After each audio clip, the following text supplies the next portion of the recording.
All right, ladies and gentlemen, welcome back to the channel. We're talking about the Detroit Lions. In today's video, we're going to talk about some interesting news that is coming out here because the Super Bowl just ended yesterday.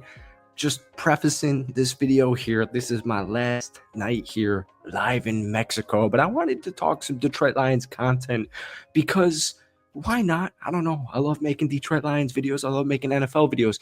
We're talking about the defensive back room in today's video, and I do want to preface this. We're a little bit lazy today because I'm on vacation. I read two really good articles over on prideofdetroit.com. One is from Brandon Knapp at Bean Knapp Blogs on Twitter, and the other is Ryan Matthews at Ryan_pod on Twitter. And we're talking about defensive backs. And so I've made Lions content videos, I should say, for the last 3 years now. And the cornerback room is always really interesting. And so last year, the Detroit Lions made a couple of moves. First off, most notably, they traded a third-round pick for Carlton Davis. Now, the bad news is Carlton Davis is entering free agency. The good news is he's entering his prime, and he was an absolute baller. They made a couple of other moves. They drafted Terrion Arnold in the first round. They drafted Ennis Rakestraw Jr. They signed nickelback Amik Robertson from the Las Vegas Raiders, who, especially in Week 18 against the Minnesota Vikings, absolutely locked down Mr. Justin Jefferson, one of the best wide receivers in the NFL. And they also re-signed Emmanuel Mosley. Sorry, I lost my train of thought. I feel like I'm missing one, but I don't think I am. My point is, the Lions defensively gave up 20.1 points per game. That's 7th in the NFL. They were the 5th best rush defense. They've been a really good rushing defense the last couple of years. They were 30th, though, in opponent passing yards per game. 244 passing yards per game. That's 3rd to last in the NFL. And the reason this is important is because Aaron Glenn, as we know, is not the defense coordinator anymore. It's Kelvin Shepard, right? That's the new DC for the Detroit Lions.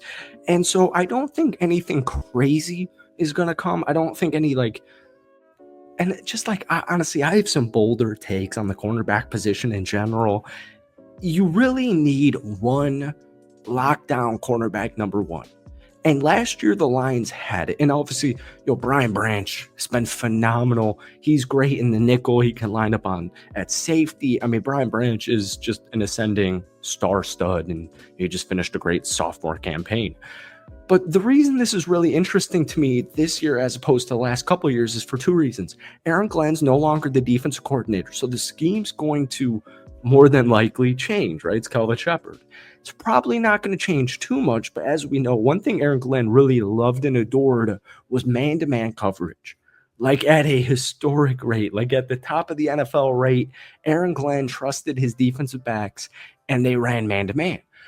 But the last 3 years I've been making Lions content, I always make videos like this, or we talk about this in the offseason thinking, I wonder what they're going to do at cornerback. But this year's different because they have Terrion Arnold. They have Amik Robertson entering his second and final year of his Detroit Lions contract. And they also have Ennis Rakestraw. So I want to just start off with Emmanuel Mosley because I actually just saw a poll on this prideofdetroit.com website or article that we were just alluding to from BNAPS. And I think it was like 87% of Lions fans that voted on that website said Emmanuel Mosley just let him walk. And I agree. And it really sucks. It really sucks. Emmanuel Mosley this past season played 2 games. Only 29 special team snaps, 1 assist tackle.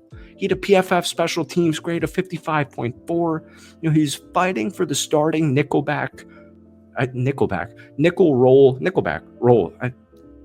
I'm sorry, it's late here. We're in Mexico. Last day of vacation. You get the gist here. My point is, Emmanuel Mosley at nickel was intriguing because 2 years ago he was injured. And we saw barely anything of him. We saw him a couple of games from Emmanuel Mosley. But he was, this young ascending player. The only thing in his way was health. And then in joint practices this past summer against the New York Giants, he tore his pec. So he was on IR before the season officially began, and Dan Campbell, the Lions coaching staff, thought he was going to return for this season or at some point. He ended up making his debut in 2024 in Week 12 against the Colts. He played 15 snaps on special teams, and it was kind of thinking like, all right, they're they're easing him back, right? They're letting him run special teams and easing his way back so that in the final month of the season here, they can get him in the defensive depth chart and just give him more and more snaps as the weeks progress.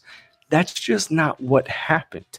He was inactive on week 13, 14, and 15, and then he played 14 special team snaps in week 16.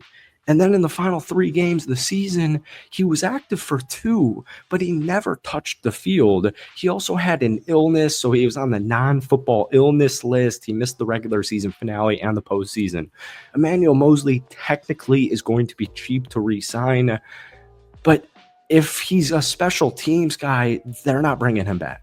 You're not paying $2 million, $1 million for a special teams guy who maybe or maybe not, probably not, is going to be healthy, or at least you trust he's going to be healthy for the full season? Probably not, right? So then we get to Carlton Davis, because the thought here is, from my stance, Terrion Arnold really improved as the season went on. We didn't see too much Ennis Rakestraw Jr. because of his hamstring injury, and then we saw Amik Robertson get increased snaps, but my point just is, they're going to make some modifications at the defensive back room, but I'm really curious what it is. And let me just preface this from that article on Pride of Detroit. So they traded for Carlton Davis, and it's actually funny because it's actually not funny. Sorry. The Lions learned Cam Sutton probably wasn't going to be cornerback number 1. Right? He had an up and down season on the Detroit Lions in, 2023. He finished with the 22nd worst passer rating against coverage at 113.9 amongst only 135 qualified cornerbacks. So it just was not good. He was, really the bottom of the barrel in that statistic. But then they trade for Carlton Davis in the first week of March. So pretty much 1 month from the time of this recording. But then, literally 1 week after that, Cam Sutton gets charged with domestic battery, so they release him immediately. And my thing is, I'm curious what their thought process was. Is they're trading for Carlton Davis to be cornerback number 1, but they're also probably at that point in time under the assumption Cam Sutton is coming back for cornerback number 2 roles, or at least being a part of that roster. Now, Carlton had a phenomenal season, but he only played 13 games because he broke his jaw.